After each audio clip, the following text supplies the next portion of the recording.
The power of your subconscious mind. आपके अवचेतन मन की शक्ति के लेखक जोसेफ मर्फी हैं। जोसेफ मर्फी का जन्म आयरलैंड में हुआ और बाद में वे अमेरिका में बस गए। मनोविज्ञान में पीएचडी करने के बाद डॉक्टर मर्फी ने अपना अधिकांश जीवन पूर्वी धर्मों के अध्ययन में बिताया। शोध के सिलसिले में वे कई साल तक भारत में भी रहे। विश्व के सभी प्रमुख धर्मों का कई वर्षों तक अध्ययन करने के बाद उन्हें विश्वास हो गया कि पूरी सृष्टि में एक विराट शक्ति व्याप्त है और वह शक्ति हमारे भीतर है, हमारे अपने अवचेतन मन की शक्ति।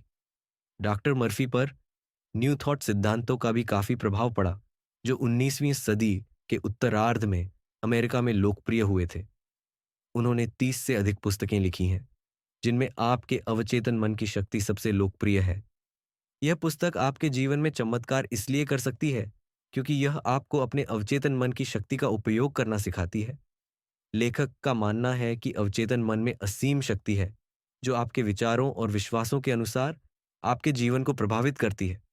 पुस्तक में दी गई तकनीकों और प्रक्रियाओं का पालन करके आप अपने अवचेतन मन में सकारात्मक विचार और भावनाएं भर सकते हैं, जिससे आपके जीवन में सफलता, खुशी और स्वास्थ्य आएगा।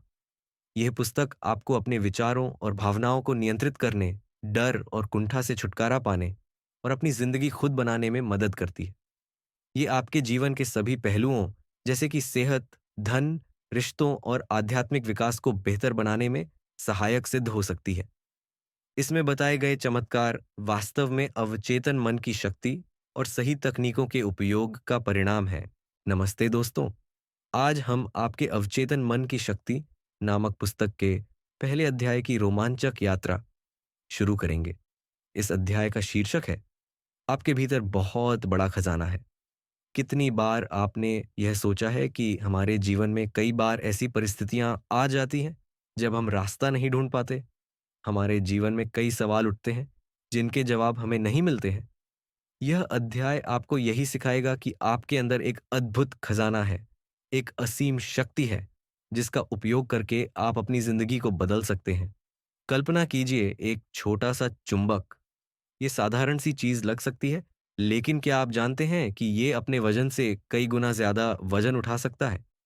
इसकी ताकत कहाँ से आती है? इसकी ताकत इसके अंदर छिपे हुए चुंबकीय गुणों से आती है। ठीक वैसे ही हमारे भीतर भी एक अद्भुत शक्ति छिपी हुई है, हमारे अवचेतन मन की शक्ति। यह शक्ति असीम है, लेकिन कई लोग इसे पहचान नहीं पाते। यह शक्ति हमारे अंदर मौजूद अनंत ज्ञान और प्रेम का भंडार है, जिससे हम अपनी हर मनचाही चीज प्राप्त कर सकते हैं। इस अध्याय में हम जानेंगे कि अवचेतन मन की शक्ति का उपयोग करके हम अपनी जिंदगी को कैसे बदल सकते हैं। इस अध्याय में हमें कई उदाहरण और कहानियां सुनने को मिलेंगी। एक व्यक्ति दुखी क्यों होता है जबकि दूसरा खुश होता है? एक व्यक्ति समृद्ध क्यों होता है जबकि दूसरा गरीब रहता है? एक व्यक्ति भयभीत क्यों होता है जबकि दूसरा आत्मविश्वासी होता है?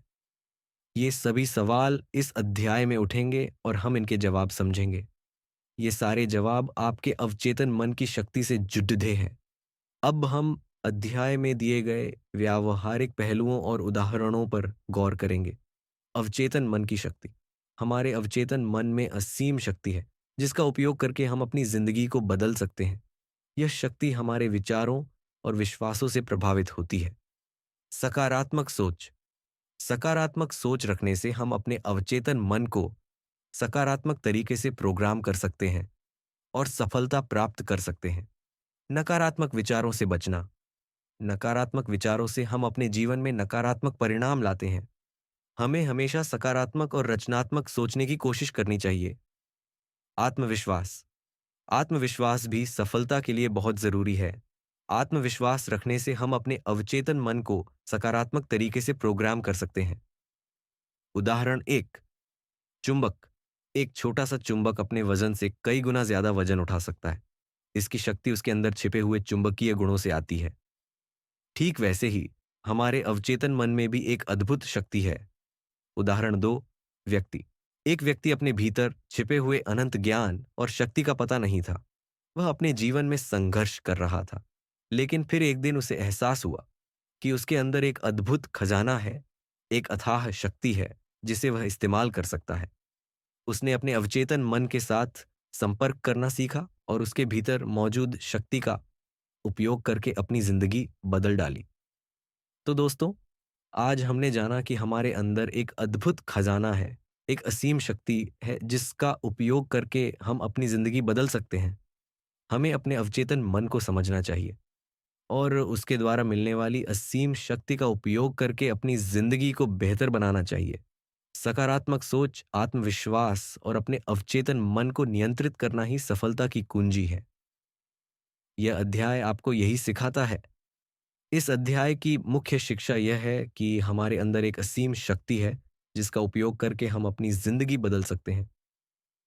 हमें अपने अवचेतन मन को समझना चाहिए और उसके द्वारा मिलने वाली असीम शक्ति का उपयोग करके अपनी जिंदगी को बेहतर बनाना चाहिए। सकारात्मक सोच, आत्मविश्वास और अपने अवचेतन मन को नियंत्रित करना ही सफलता की कुंजी है। साथ ही हमें अपनी संभावनाओं को पहचानना और उनका उपयोग करना सीखना चाहिए। अब हम इस पुस्तक के दूसरे अध्याय में उतरेंगे। इस अध्याय का शीर्षक है, आपका मस्तिष्क कैसे काम करता है।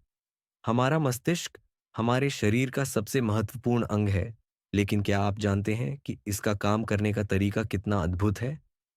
क्या आप जानते हैं कि हमारे मस्तिष्क के दो प्रमुख भाग हैं, चेतन मन और अवचेतन मन? ये दोनों एक दूसरे से कैसे अलग हैं और कैसे काम करते हैं, ये आज हम इस कहानी के माध्यम से समझेंगे। कल्पना कीजिए, एक खूबसूरत बगीचा, हरे भरे पेड़ पौधे, रंग बिरंगे फूल और एक सुंदर फव्वारा। ये बगीचा आपके मस्तिष्क की तरह है। आप इस बगीचे के माली हैं। आप हर रोज इस बगीचे में विचारों के बीज बोते हैं। ये विचार आपके चेतन मन से आते हैं। ये बीज आपके अवचेतन मन में उतर जाते हैं और वहां जड़ जमा लेते हैं। आपके अवचेतन मन को यह पता नहीं है कि आप क्या बो रहे हैं। वह बस आपके आदतन विचारों के अनुसार काम करता है। अगर आप अच्छे विचारों के बीज बोते हैं तो आपको अच्छे फल मिलेंगे। अगर आप बुरे विचारों के बीज बोते हैं तो आपको बुरे फल मिलेंगे। ये एक सरल नियम है, लेकिन बहुत शक्तिशाली। ये क्रिया और प्रतिक्रिया का नियम है जो आपके जीवन को बनाता है। यह अध्याय बताता है कि अवचेतन मन एक बार किसी विचार को स्वीकार कर ले तो उस पर काम करने लगता है।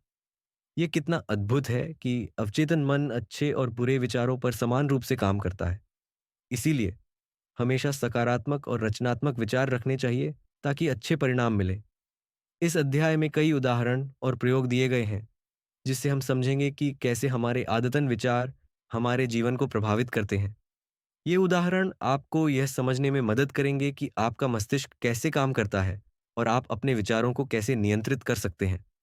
अब हम अध्याय में दिए गए व्यावहारिक पहलुओं और उदाहरणों पर गौर करेंगे। चेतन बनाम अवचेतन। चेतन मन तार्किक होता है, वह विकल्प चुनता है, निर्णय लेता है। अवचेतन मन अतार्किक होता है, वह विकल्प नहीं चुनता, वह सिर्फ जो भी सुझाव उसे मिलता है उसे स्वीकार करता है। उदाहरण एक, खेल। जब आप क्रिकेट खेलते हैं तो आपका चेतन मन गेंदबाजी की रणनीति बनाता है और अवचेतन मन उस रणनीति को अमल में लाता है। अगर आपकी रणनीति अच्छी है तो आप सफल होंगे, वरना असफल। उदाहरण दो, परीक्षा। परीक्षा देते समय आपका चेतन मन सवालों के जवाब ढूंढता है, जबकि अवचेतन मन उस ज्ञान को याद रखने में मदद करता है। अच्छी तैयारी से अवचेतन ज्ञान को याद रखने में मदद करेगा। उदाहरण तीन, बीमारी। अगर आप लगातार बीमारी के बारे में सोचते हैं तो अवचेतन मन उसे साकार कर सकता है। इसके विपरीत, अगर आप लगातार स्वास्थ्य के बारे में सोचते हैं तो अवचेतन मन आपके शरीर को स्वस्थ रखने में मदद करेगा। उदाहरण चार, आत्म सुझाव। सोने से पहले अगर आप अपने अवचेतन मन को कोई सुझाव देते हैं तो वह उसे पूरा करने की कोशिश करेगा। यह सुझाव बहुत शक्तिशाली हो सकता है, चाहे वह सकारात्मक हो या नकारात्मक।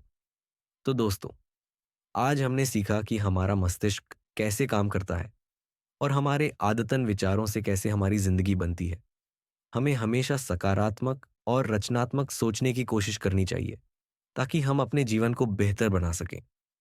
अपने अवचेतन मन को समझना और उसका उपयोग करके अपनी जिंदगी को सफल बनाने के लिए इस्तेमाल करना बहुत जरूरी है। नमस्ते दोस्तों, हम पुस्तक के तीसरे अध्याय की यात्रा शुरू करेंगे। इस अध्याय का शीर्षक है, आपके अवचेतन मन की चमत्कारी शक्ति। हमारे भीतर एक अद्भुत शक्ति छिपी हुई है, जिसका उपयोग करके हम अपनी जिंदगी को बदल सकते हैं, चमत्कार कर सकते हैं। यह शक्ति हमारे अवचेतन मन में निवास करती है। आज हम इस अध्याय में अवचेतन मन की चमत्कारी शक्ति और इसके उपयोग के तरीकों के बारे में जानेंगे। कल्पना कीजिए, एक विशाल अद्भुत महासागर। इस महासागर में अनगिनत खजाने छिपे हुए हैं। यह महासागर हमारे अवचेतन मन की तरह है। यह हमेशा काम करता रहता है, कभी सोता नहीं, कभी थकता नहीं। इसमें यादों का भंडार है। यह हमारे शरीर के अनेक कार्यों को नियंत्रित करता है और इसमें सभी समस्याओं के जवाब मौजूद हैं। अब तक हमने अपने चेतन मन, यानी हमारे जागरूक मन के बारे में सोचा है। हमने अपने तार्किक विचारों, निर्णयों और चुनावों के बारे में सोचा है। पर आज हम एक और दुनिया की यात्रा करेंगे, अवचेतन मन की दुनिया। ये एक ऐसी दुनिया है जहां हमारी भावनाएं, आदतें और विश्वास रहते हैं। ये वह दुनिया है जो हमारे जीवन को वास्तव में प्रभावित करती है। इस अध्याय में कई कहानियां हैं जिनमें बताया गया है कि किस तरह लोगों ने अपने अवचेतन मन की शक्ति से चमत्कार किए हैं। किसी ने अपनी बीमारी ठीक कर ली, किसी ने अपने डर पर काबू पाया, किसी ने अपने जीवन में अपार सफलता प्राप्त की। ये सभी अवचेतन मन की असीम शक्ति के प्रमाण हैं। यह अध्याय आपको यह सिखाएगा कि आप कैसे अपने अवचेतन मन से जुड़ सकते हैं और अपनी जिंदगी में चमत्कार कर सकते हैं। इस अध्याय के व्यावहारिक पहलुओं और उदाहरणों को समझने के लिए आइए कुछ उदाहरण देखें। शारीरिक कार्य। अवचेतन मन हमारे शरीर के अनेक कार्यों को नियंत्रित करता है, जैसे सांस लेना, हृदय की धड़कन, पाचन इत्यादि। ये काम हमारे चेतन मन के बिना ही होता रहता है। यादें। अवचेतन मन यादों का भंडार है। सोने से पहले किसी काम के लिए अवचेतन मन से कहने पर वह उस काम में जुट जाता है और आपको मनचाहा परिणाम देता है। स्व सुझाव। सोने से पहले अपने अवचेतन मन को कोई सुझाव देना भी बहुत शक्तिशाली हो सकता है। यह सुझाव सकारात्मक या नकारात्मक दोनों तरह का हो सकता है। भावनाओं का प्रभाव। अवचेतन मन हमारी भावनाओं को भी प्रभावित करता है। अगर आप लगातार डरते हैं या चिंतित रहते हैं, तो अवचेतन मन में नकारात्मक भावनाएं आएंगी और ये आपके जीवन को प्रभावित करेंगी। उदाहरण, बीमारी ठीक होना। एक महिला ने अपने अवचेतन मन की शक्ति का उपयोग करके अपनी बीमारी ठीक कर ली। डर पर काबू पाना। एक व्यक्ति ने अपने अवचेतन मन की शक्ति का उपयोग करके अपने डर पर काबू पाया। सफलता। किसी व्यक्ति ने अपने अवचेतन मन की शक्ति का उपयोग करके अपने जीवन में अपार सफलता प्राप्त की। तो दोस्तों, आज हमने सीखा कि हमारे अवचेतन मन में चमत्कारी शक्ति है। हमें अपने अवचेतन मन से जुड़ना चाहिए और उस शक्ति का उपयोग करके अपनी जिंदगी में चमत्कार लाने चाहिए। आस्था और सकारात्मक विचार ही चमत्कार की कुंजी है। यह अध्याय आपको यही सिखाता है। दोस्तों, अब हम पुस्तक के चौथे चरण में प्रवेश कर चुके हैं। इस अध्याय का शीर्षक है प्राचीन काल में मानसिक उपचार। आज हम एक रोमांचक सफर पर निकलेंगे प्राचीन काल की दुनिया में, जहां लोग मानसिक उपचार के अद्भुत तरीकों से बीमारियों को ठीक करते थे। क्या आप जानते हैं कि सदियों पहले से ही लोगों को पता था कि हमारे भीतर एक उपचारक शक्ति है जो हमारी बीमारियों को ठीक कर सकती है? कल्पना कीजिए, एक ऐसा समय जब आधुनिक चिकित्सा का अस्तित्व ही नहीं था। लोग बीमारियों से जूझ रहे थे, पर उनके पास आधुनिक उपकरण और दवाइयां नहीं थीं। तब लोग किस तरह बीमारियों को ठीक करते थे? वो किस शक्ति का उपयोग करते थे? प्राचीन काल में लोग मानते थे कि हमारे अंदर एक रहस्यमयी शक्ति है जो हमारी बीमारियों को ठीक कर सकती है। इस शक्ति को जागृत करने के लिए वे विभिन्न धार्मिक अनुष्ठान करते थे, जैसे प्रार्थना, ध्यान, मंत्रों का जाप और कई तरह के कर्मकांड। वे मानते थे कि यह शक्ति किसी विशेष स्थितियों में जागृत होती है। इन तरीकों में ईश्वर की आराधना, चढ़ावा चढ़ाना और विभिन्न धार्मिक अनुष्ठान शामिल होते थे।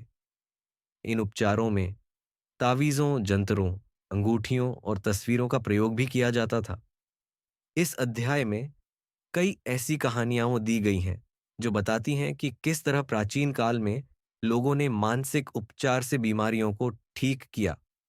उदाहरण के लिए, पुजारियों या धर्मगुरुओं द्वारा रोगियों को नशीले पदार्थ खिलाकर और उनको मूर्छित अवस्था में सुझाव देने से उन्हें ठीक किया जाता था। लोगों को आश्वासन दिया जाता था कि वे नींद में ईश्वर को देखेंगे और ईश्वर उनका उपचार करेंगे। ये अजीब सा लग सकता है, लेकिन अक्सर इनसे रोग ठीक हो जाते थे। अब हम अध्याय में दिए गए व्यावहारिक पहलुओं और उदाहरणों पर गौर करेंगे। आस्था और विश्वास। प्राचीन काल के उपचारों में आस्था और विश्वास की बहुत महत्वपूर्ण भूमिका थी। यदि किसी व्यक्ति को पूरी तरह विश्वास था कि उसका उपचार हो जाएगा, तो उसका अवचेतन मन सक्रिय हो जाता था और उपचार हो जाता था। सम्मोहन। पुजारियों और धर्मगुरुओं द्वारा रोगियों को सम्मोहित अवस्था में सुझाव दिए जाते थे। ये सुझाव बहुत शक्तिशाली होता था और रोगियों के अवचेतन मन को प्रभावित करता था, जिससे उपचार संभव होता था। धार्मिक अनुष्ठान। विभिन्न धार्मिक अनुष्ठानों का भी उपचार में उपयोग किया जाता था। ये अनुष्ठान लोगों की आस्था और विश्वास को मजबूत करते थे और उनके अवचेतन मन को प्रभावित करते थे। तावीज, जंतर, अंगूठियां, इनका प्रयोग भी बीमारियों के उपचार में किया जाता था। लोग मानते थे कि इनमें कुछ रहस्यमयी शक्ति होती है जो बीमारियों को ठीक कर सकती है। उदाहरण एक, हीकेट के भक्त। हीकेट के भक्त छिपकलियों के साथ मिलाकर कुछ जड़ी बूटियों को कूटकर और देवी की प्रार्थना करने के बाद वह काढ़ा पीते थे और सो जाते थे। अगर उनकी आस्था दृढ़ होती थी तो उन्हें सपने में देवी नजर आती थी और उनका रोग ठीक हो जाता था। उदाहरण दो, ईसा मसीह। ईसा मसीह ने भी अपने अवचेतन मन की शक्ति का उपयोग करके रोगियों का उपचार किया था। उनका अंधे विश्वास ही उनके उपचार का कारण था।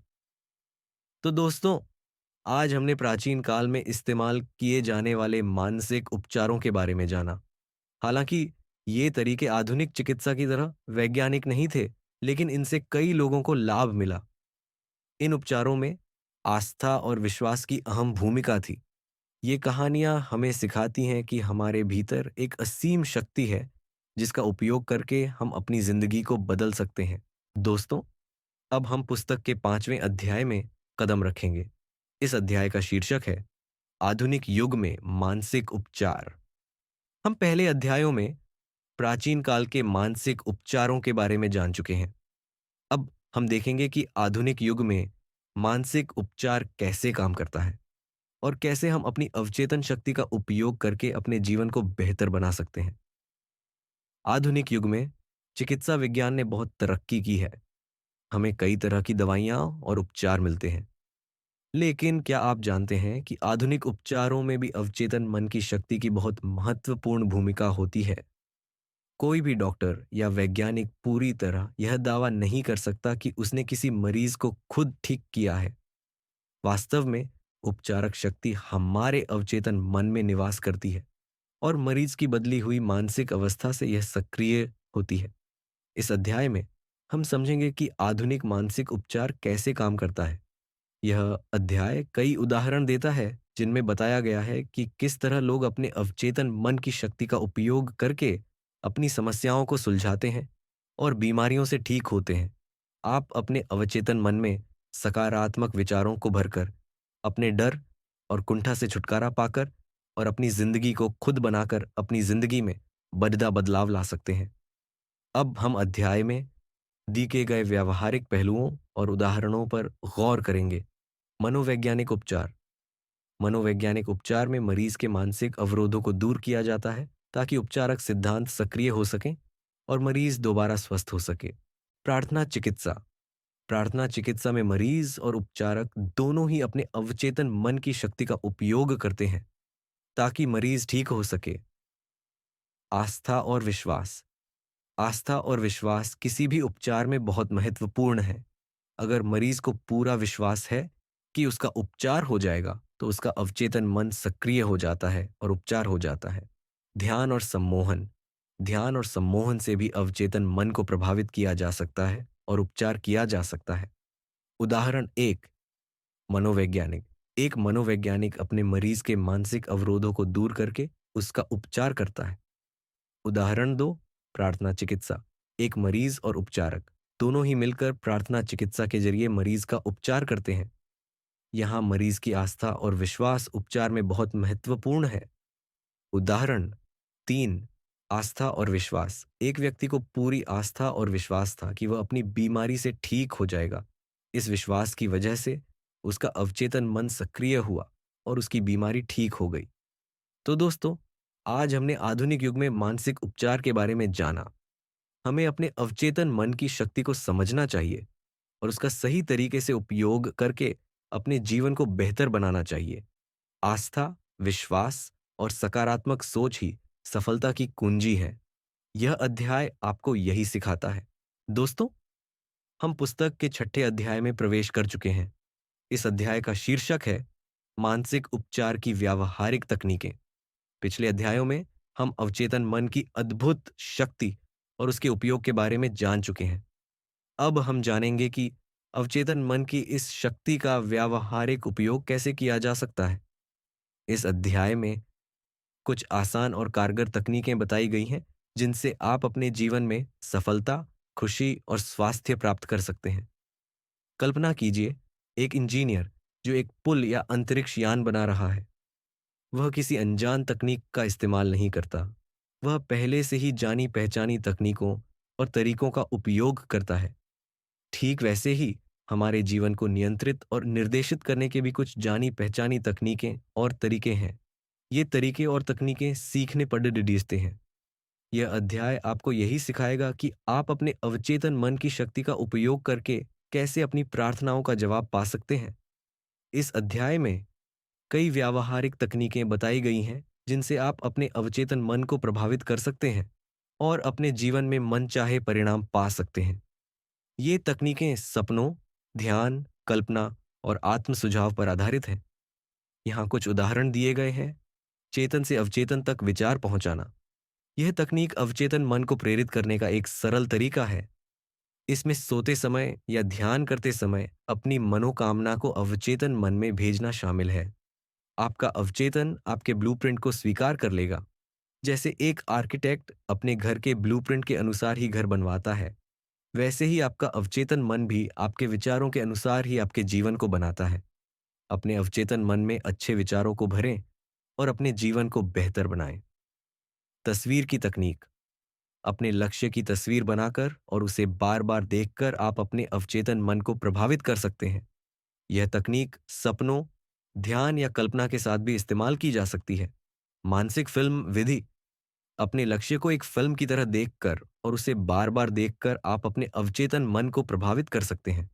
यह तकनीक सफलता प्राप्त करने में बहुत कारगर सिद्ध हो सकती है। बॉडोइन तकनीक। इस तकनीक में उनींदी अवस्था में अपने अवचेतन मन को छोटे छोटे वाक्यों से प्रभावित करना शामिल है। यह तकनीक डर, चिंता या अन्य मानसिक अवरोधों को दूर करने में बहुत उपयोगी है। नींद की तकनीक। इस तकनीक में सोने से पहले अपने अवचेतन मन को सुझाव देना शामिल है। यह तकनीक आदतों को बदलने या नई आदतें बनाने में बहुत कारगर है। धन्यवाद तकनीक। इस तकनीक में प्रार्थना करते समय कृतज्ञता और धन्यवाद देना शामिल है। यह तकनीक मानसिक शांति और समृद्धि पाने में बहुत उपयोगी है। सकारात्मक घोषणा। इस तकनीक में सकारात्मक बातों को बार बार दोहराकर अपने अवचेतन मन को प्रभावित करना शामिल है। यह तकनीक डर, चिंता या अन्य नकारात्मक अवस्थाओं को दूर करने में बहुत उपयोगी है। तर्कपूर्ण विधि। इस तकनीक में मरीज को रोग के असली कारणों पर विचार करके और उन्हें दूर करके उपचार किया जाता है। परम विधि। इस तकनीक में ईश्वर या अवचेतन की शक्ति को याद करते हुए रोगी के उपचार के लिए प्रार्थना की जाती है। तो दोस्तों, आज हमने अवचेतन मन की शक्ति का उपयोग करने के कई व्यावहारिक तरीके सीखे। हमें अपने अवचेतन मन को समझना चाहिए और उसका उपयोग करके अपनी जिंदगी को बेहतर बनाना चाहिए। ये तकनीकें आपकी जिंदगी में चमत्कार कर सकती हैं। दोस्तों, हम आपके अवचेतन मन की शक्ति नामक पुस्तक के 7वें अध्याय में कदम रखेंगे। इस अध्याय का शीर्षक है अवचेतन का झुकाव जीवन की तरफ है। पिछले अध्यायों में हम अवचेतन मन की अद्भुत शक्ति और उसके उपयोग के तरीकों के बारे में जान चुके हैं। अब हम समझेंगे कि हमारा अवचेतन मन कैसे काम करता है और कैसे यह हमारे जीवन को प्रभावित करता है। यह अध्याय हमें यह सिखाएगा कि हमारा अवचेतन मन जीवन की ओर क्यों झुका हुआ है और हम कैसे अपने अवचेतन मन का उपयोग करके अपने जीवन को बेहतर बना सकते हैं। क्या आप जानते हैं कि हमारा 90% से ज्यादा मानसिक जीवन अवचेतन रूप से होता है? अगर हम अपनी अवचेतन शक्ति का सही तरीके से उपयोग नहीं करते हैं, तो हम अपनी जिंदगी की सीमाओं में ही बंधे रह जाते हैं। पर हमारा अवचेतन मन हमेशा सृजनात्मक जीवन की तरफ झुका हुआ है। यह हमारे शरीर का निर्माता है और हमारे सभी महत्वपूर्ण कार्यों को करता है। ये कभी नहीं सोता और कभी नहीं थकता। यह हमेशा हमारी मदद करने और हमें नुकसान से बचाने की कोशिश करता है।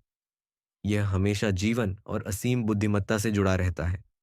इस अध्याय में हम जानेंगे कि हमारा अवचेतन मन कैसे काम करता है और कैसे यह हमारे जीवन में महत्वपूर्ण भूमिका निभाता है।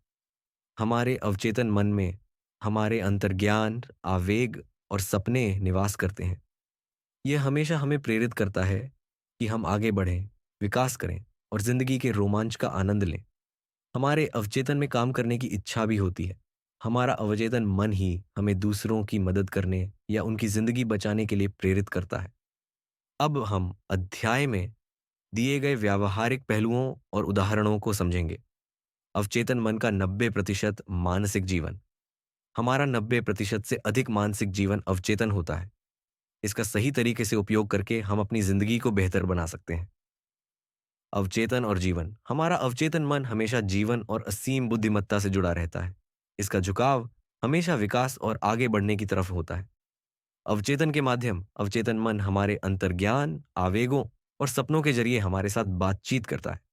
उदाहरण एक, भूकंप। 1906 में सैन फ्रांसिस्को में आए भीषण भूकंप के दौरान कई बीमार और अपाहिज लोग अपने अवचेतन मन की शक्ति से उठकर दूसरों की मदद करने लगे।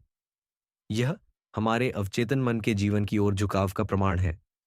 उदाहरण दो, लेखक। एक लेखक सोने से पहले अपने अवचेतन मन से कहानियां लिखने का सुझाव देता था और उसका अवचेतन मन उसे कहानियां देता था। यह हमारे अवचेतन मन की सृजनात्मक शक्ति का प्रमाण है। उदाहरण तीन, डॉक्टर। एक डॉक्टर ने अपने अवचेतन मन की शक्ति का उपयोग करके कई रोगियों का उपचार किया। तो दोस्तों, आज हमने जाना कि हमारा अवचेतन मन कैसे काम करता है और कैसे यह हमारे जीवन को प्रभावित करता है। हमें अपने अवचेतन मन की शक्ति को समझना चाहिए और उसका सही तरीके से उपयोग करके अपने जीवन को बेहतर बनाना चाहिए। यह अध्याय आपको यही सिखाता है। दोस्तों, अब हम आपके अवचेतन मन की शक्ति नामक पुस्तक के 8वें अध्याय की यात्रा करेंगे। इस अध्याय का शीर्षक है मनचाहे परिणाम कैसे पाएं। हम पहले अध्यायों में अवचेतन मन की अद्भुत शक्ति और उसके उपयोग के तरीकों के बारे में जान चुके हैं। अब हम जानेंगे कि हम अपने अवचेतन मन की शक्ति का उपयोग करके कैसे अपने जीवन में मनचाहे परिणाम प्राप्त कर सकते हैं। यह अध्याय हमें सफल प्रार्थना और अवचेतन मन के नियमों को समझने में मदद करेगा। क्या आप जानते हैं कि कई बार हमारी प्रार्थनाएं सफल नहीं होती? इसका मुख्य कारण है विश्वास की कमी और ज्यादा कोशिश करना। कई लोग अपने अवचेतन मन की कार्यविधि को पूरी तरह नहीं समझ पाते हैं और इसी वजह से अपनी प्रार्थनाओं को खुद असफल कर लेते हैं। यह अध्याय आपको यही सिखाएगा कि आप अपने अवचेतन मन की शक्ति का उपयोग करके कैसे अपने जीवन में मनचाहे परिणाम प्राप्त कर सकते हैं।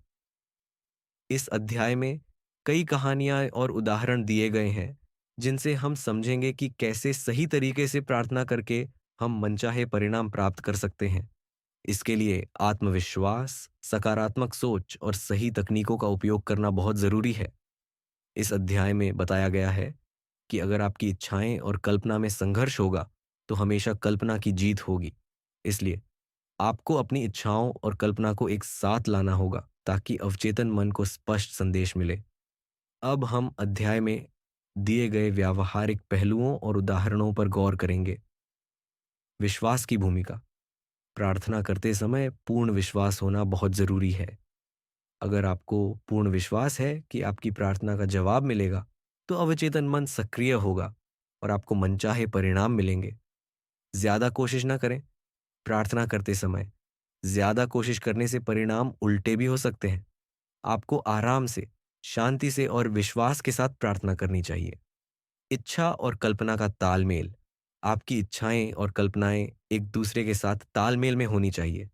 अगर इनमें संघर्ष होगा, तो अवचेतन मन असफल हो सकता है। सकारात्मक कल्पना। मनचाहे परिणाम को पहले से ही अपनी कल्पना में देखकर और उसे वास्तविक महसूस करके आप अपने अवचेतन मन को प्रभावित कर सकते हैं। ये तकनीक बहुत प्रभावी है। उदाहरण एक, असफल प्रार्थना। कई लोग अपनी प्रार्थनाओं में असफल इसलिए होते हैं क्योंकि उन्हें अपने अवचेतन मन की कार्यविधि की पूरी जानकारी नहीं होती। उदाहरण दो, कल्पना। एक व्यक्ति ने अपनी मनचाहे परिणाम की कल्पना की और उसे वास्तविक महसूस किया। इस कल्पना की वजह से उसका अवचेतन मन सक्रिय हुआ और उसे मनचाहे परिणाम मिले। उदाहरण तीन, विपरीत परिणाम। कई बार प्रार्थना करने पर उल्टे परिणाम मिलते हैं क्योंकि प्रार्थना करते समय इच्छा और कल्पना में संघर्ष होता है। तो दोस्तों, आज हमने जाना कि कैसे हम अपने अवचेतन मन की शक्ति का उपयोग करके अपने जीवन में मनचाहे परिणाम प्राप्त कर सकते हैं। हमें आत्मविश्वास, सकारात्मक सोच और सही तकनीकों का उपयोग करना चाहिए। यह अध्याय आपको यही सिखाता है। नमस्कार दोस्तों, अब हम पुस्तक के 9वें अध्याय में कदम रखेंगे। इस अध्याय का शीर्षक है दौलत पाने के लिए अवचेतन की शक्ति का प्रयोग कैसे करें। अब तक हम अवचेतन मन की शक्ति और उसके उपयोग के तरीकों के बारे में जान चुके हैं। अब हम समझेंगे कि कैसे हम अपने अवचेतन मन की शक्ति का उपयोग करके अपनी आर्थिक स्थिति को बेहतर बना सकते हैं और समृद्धि प्राप्त कर सकते हैं। यह अध्याय हमें दौलत और समृद्धि के बारे में एक नया नजरिया देगा। क्या आप जानते हैं कि कई लोग आर्थिक तंगी में इसलिए जीते हैं क्योंकि उन्होंने अपने अवचेतन मन को यह विश्वास नहीं दिलाया है कि वे हमेशा समृद्ध रहेंगे। इस अध्याय में हम जानेंगे कि कैसे हम अपने अवचेतन मन को समृद्धि के लिए प्रोग्राम कर सकते हैं। लेखक बताते हैं कि दौलत कमाने का एकमात्र तरीका कड़ी मेहनत और पसीना बहाना नहीं है। आपको अपने काम से प्यार करना चाहिए और उसे खुशी और उत्साह के साथ करना चाहिए। इससे आपका अवचेतन मन समृद्धि की ओर आकर्षित होगा। इस अध्याय में कई कहानियां और उदाहरण दिए गए हैं जिनसे हम समझेंगे कि कैसे लोग अपने अवचेतन मन की शक्ति का उपयोग करके अपनी आर्थिक स्थिति में सुधार करते हैं। ये कहानियां आपको यह सिखाएंगी कि आप कैसे अपने अवचेतन मन को समृद्धि के लिए प्रोग्राम कर सकते हैं और अपनी आर्थिक समस्याओं को कैसे सुलझा सकते हैं। अब हम अध्याय में दिए गए व्यावहारिक पहलुओं और उदाहरणों पर गौर करेंगे। दौलत मस्तिष्क में रहती है। दौलत व्यक्ति के अवचेतन विश्वास से ज्यादा कुछ नहीं है। आपके अवचेतन मन में दौलत और समृद्धि के विचार रखकर आप दौलत की चेतना विकसित कर सकते हैं। अदृश्य सहारे। कई लोग आर्थिक संकट में इसलिए होते हैं क्योंकि उनके पास अदृश्य सहारे नहीं होते। अपने अवचेतन मन को समृद्धि के लिए प्रोग्राम करके आप अदृश्य सहारे प्राप्त कर सकते हैं। दौलत की चेतना विकसित करना। रोजाना कुछ देर दौलत सफलता शब्द दोहराकर आप अपने अवचेतन मन में दौलत की चेतना विकसित कर सकते हैं। चेतन और अवचेतन का तालमेल। अपने चेतन और अवचेतन मन को समृद्धि के लिए एक साथ काम करने के लिए प्रेरित करें। मानसिक संघर्ष से बचना। अपने अवचेतन मन में दौलत और गरीबी के विचारों में संघर्ष न होने दें। सकारात्मक विचार ही सफलता दिलाते हैं। उदाहरण एक, एग्जीक्यूटिव। एक एग्जीक्यूटिव ने अपने अवचेतन मन को विश्वास दिलाया कि वह समृद्धि का हकदार है और इस विश्वास की वजह से उसे बहुत पैसा मिला। उदाहरण दो, मशीन। एक मशीन के खराब होने पर एक व्यक्ति ने सोने से पहले अपने अवचेतन मन को उस समस्या का समाधान सुझाने का आग्रह किया और उसे समाधान का सपना आया। उदाहरण तीन, घोषणा। एक व्यक्ति ने बार बार यह घोषणा की कि वह समृद्ध है और इस घोषणा के कारण उसके अवचेतन मन ने उसकी आर्थिक स्थिति में सुधार किया। तो दोस्तों, आज हमने जाना कि कैसे हम अपने अवचेतन मन की शक्ति का उपयोग करके अपनी आर्थिक स्थिति को बेहतर बना सकते हैं। हमें अपने अवचेतन मन को समृद्धि के लिए प्रोग्राम करना चाहिए, सकारात्मक सोच रखनी चाहिए और अपने चेतन और अवचेतन मन को समृद्धि के लिए एक साथ काम करने के लिए प्रेरित करना चाहिए। यह अध्याय आपको यही सिखाता है। नमस्ते दोस्तों, हम पुस्तक के 10वें अध्याय में कदम रखेंगे। इस अध्याय का शीर्षक है आपको अमीर बनने का हकत है। अब तक हम अवचेतन मन की शक्ति और उसके उपयोग के तरीकों के बारे में जान चुके हैं। अब हम समझेंगे कि कैसे हम अपने अवचेतन मन की शक्ति का उपयोग करके अपनी आर्थिक स्थिति को बेहतर बना सकते हैं और समृद्धि प्राप्त कर सकते हैं। यह अध्याय हमें अमीर बनने के अधिकार और समृद्धि के बारे में एक नया नजरिया देगा। क्या आप जानते हैं कि आपको अमीर बनने का पूरा हकत है? आप इस दुनिया में समृद्ध जीवन जीने और खुश, स्वस्थ और आजाद रहने के लिए आए हैं। इसलिए आपके पास उतना पैसा होना चाहिए जितने की जरूरत आपको पूर्ण, सुखी और समृद्ध जीवन जीने के लिए हो। आप इस दुनिया में विकास करने, व्यापक बनने और आध्यात्मिक, मानसिक और भौतिक रूप से प्रकट होने के लिए आए हैं। आपको अपनी सभी संभावनाओं का पूरा विकास करने का अधिकार है। इस अध्याय में हम जानेंगे कि कैसे हम अपने अवचेतन मन की शक्ति का उपयोग करके अपनी आर्थिक स्थिति में सुधार कर सकते हैं और समृद्धि प्राप्त कर सकते हैं। यह अध्याय हमें अमीर बनने के अधिकार और समृद्धि के बारे में एक नया नजरिया देगा। हम समझेंगे कि धन सिर्फ एक प्रतीक है और यह हमें कमी से आजादी, सुंदरता, प्रचुरता और विलासिता प्रदान करता है। हमें धन को किसी भी तरह से नकारात्मक रूप से नहीं देखना चाहिए। सही उपयोग करके हम अपने जीवन को बेहतर बना सकते हैं। अब हम अध्याय में दिए गए व्यावहारिक पहलुओं और उदाहरणों पर गौर करेंगे। धन एक प्रतीक है। धन सिर्फ एक प्रतीक है जो हमें कमी से आजादी, सुंदरता, प्रचुरता और विलासिता प्रदान करता है। धन की सही नजरिया। हमें धन को किसी भी तरह से नकारात्मक रूप से नहीं देखना चाहिए। धन का सही उपयोग करके हम अपने जीवन को बेहतर बना सकते हैं। समृद्धि की इच्छा। अमीर बनने की इच्छा पूर्ण, खुश और अद्भुत जीवन जीने की इच्छा है। ये पूरे ब्रह्मांड की इच्छा है। अवचेतन मन को समृद्धि के लिए प्रोग्राम करना। आप अपने अवचेतन मन को समृद्धि के लिए प्रोग्राम करके अपनी आर्थिक स्थिति को बेहतर बना सकते हैं। इसके लिए आपको बार बार समृद्धि की कल्पना करनी चाहिए और उसे वास्तविक महसूस करना चाहिए। सकारात्मक आत्म सुझाव।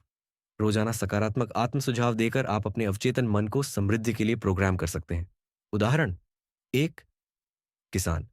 एक किसान ने अपने अवचेतन मन की शक्ति का उपयोग करके अपनी फसल को बेहतर बनाया और समृद्ध हुआ। उदाहरण दो, व्यवसाय। एक व्यवसायी ने अपने अवचेतन मन को समृद्धि के लिए प्रोग्राम करके अपने व्यवसाय में बड़ी सफलता प्राप्त की। उदाहरण तीन, अभिनेता। एक अभिनेता ने अपने अवचेतन मन की शक्ति का उपयोग करके एक बेहतरीन भूमिका प्राप्त की और समृद्ध हुआ। तो दोस्तों, आज हमने जाना कि कैसे हम अपने अवचेतन मन की शक्ति का उपयोग करके अपनी आर्थिक स्थिति को बेहतर बना सकते हैं और समृद्धि प्राप्त कर सकते हैं। हमें अपने अवचेतन मन को समृद्धि के लिए प्रोग्राम करना चाहिए, सकारात्मक सोच रखनी चाहिए और अपने चेतन और अवचेतन मन को समृद्धि के लिए एक साथ काम करने के लिए प्रेरित करना चाहिए। आस्था और दृढ़ विश्वास ही सफलता की कुंजी है। दोस्तों, शुरुआत करते हैं अगले अध्याय की। इस अध्याय का शीर्षक है, आपका अवचेतन मन सफलता में साझेदार है। पिछले अध्यायों में हम अवचेतन मन की अद्भुत शक्ति और उसके उपयोग के तरीकों के बारे में जान चुके हैं। अब हम समझेंगे कि कैसे हमारा अवचेतन मन हमारी सफलता में एक महत्वपूर्ण भूमिका निभाता है और हम कैसे अपने अवचेतन मन का उपयोग करके अपनी सफलता प्राप्त कर सकते हैं। यह अध्याय हमें सफलता के बारे में एक नया नजरिया देगा। क्या आप जानते हैं कि सफलता का असली अर्थ जीवन में सफल होना है? यह धरती पर दीर्घकालिक शांति, खुशी और सुख पाना है। इसका अनुभव ही वह अनंत जीवन है जिसके बारे में ईसा मसीह ने कहा था। लेकिन कई बार हम अपनी सफलता को नहीं पहचान पाते। हमारे अवचेतन मन में छिपी हुई असीम शक्ति ही हमारे जीवन को वास्तव में प्रभावित करती है। यह अध्याय आपको यही सिखाएगा कि आप कैसे अपने अवचेतन मन से जुड़ सकते हैं और अपनी सफलता प्राप्त कर सकते हैं। इस अध्याय में कई कहानियां और उदाहरण दिए गए हैं जिनसे हम समझेंगे कि कैसे लोगों ने अपने अवचेतन मन की शक्ति का उपयोग करके अपनी सफलता प्राप्त की। ये कहानियां आपको यह सिखाएंगी कि आप कैसे अपने अवचेतन मन को सफलता के लिए प्रोग्राम कर सकते हैं और अपनी समस्याओं को कैसे सुलझा सकते हैं। अब हम अध्याय में दिए गए व्यावहारिक पहलुओं और उदाहरणों पर गौर करेंगे। सफलता की तीन पायदानें। सफलता प्राप्त करने के लिए तीन महत्वपूर्ण कदम हैं। एक, वह काम करें जिससे आपको प्यार हो। दो, उस काम में विशेषज्ञ बने। तीन, अपने काम से दूसरों को लाभ पहुंचाए। अवचेतन मन का उपयोग। अपने अवचेतन मन का उपयोग करके आप सफलता प्राप्त कर सकते हैं। इसके लिए आपको अपने अवचेतन मन में सकारात्मक विचारों को भरना चाहिए और अपनी भावनाओं को नियंत्रित करना चाहिए। उदाहरण एक, युवा व्यक्ति। एक युवा व्यक्ति ने अपने सपने को साकार करने के लिए अपने अवचेतन मन का उपयोग किया और सफल हो गया। उसने अपने अवचेतन मन में सफलता की तस्वीर बनाई और बार बार उसे देखा। इससे उसका अवचेतन मन सक्रिय हुआ और उसने सफलता प्राप्त की। उदाहरण दो। व्यापारी। एक व्यापारी ने अपने अवचेतन मन की शक्ति का उपयोग करके अपने व्यवसाय में बड़ी सफलता प्राप्त की। उसने अपने अवचेतन मन में सफलता की तस्वीर बनाई और उसे वास्तविक महसूस किया। इससे उसका अवचेतन मन सक्रिय हुआ और उसने सफलता प्राप्त की। उदाहरण तीन। लड़का। एक लड़के ने अपनी असफलताओं को सफलता में बदल दिया। उसने अपने अवचेतन मन में सकारात्मक विचार भरने शुरू किए और सफलता प्राप्त की। तो दोस्तों, आज हमने जाना कि कैसे हम अपने अवचेतन मन की शक्ति का उपयोग करके अपनी सफलता प्राप्त कर सकते हैं। हमें अपने अवचेतन मन को सफलता के लिए प्रोग्राम करना चाहिए, सकारात्मक सोच रखनी चाहिए और अपने चेतन और अवचेतन मन को सफलता के लिए एक साथ काम करने के लिए प्रेरित करना चाहिए। आस्था और दृढ़ विश्वास ही सफलता की कुंजी है। दोस्तों, अब हम पुस्तक के 12वें अध्याय में कदम रखेंगे। इस अध्याय का शीर्षक है वैज्ञानिक अवचेतन मन का प्रयोग कैसे करें। अब हम समझेंगे कि कैसे हम अपने अवचेतन मन की शक्ति का वैज्ञानिक तरीके से उपयोग करके अपनी जिंदगी में बड़े बदलाव ला सकते हैं और सफलता प्राप्त कर सकते हैं। यह अध्याय हमें अवचेतन मन की शक्ति के वैज्ञानिक पहलुओं पर प्रकाश डालेगा। इतिहास के महान वैज्ञानिकों को अवचेतन मन की शक्ति का महत्व पता था। उन्होंने अपने अवचेतन मन का उपयोग करके अद्भुत आविष्कार और खोजें की। यह अध्याय आपको सिखाएगा कि आप कैसे अपने अवचेतन मन का वैज्ञानिक तरीके से उपयोग करके अपने जीवन को बेहतर बना सकते हैं और अपनी समस्याओं को सुलझा सकते हैं।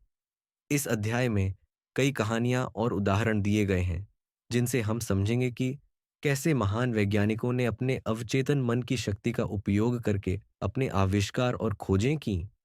ये कहानियां आपको यह सिखाएंगी कि आप कैसे अपने अवचेतन मन का वैज्ञानिक तरीके से उपयोग करके अपनी जिंदगी में बड़े बदलाव ला सकते हैं और अपनी समस्याओं को सुलझा सकते हैं।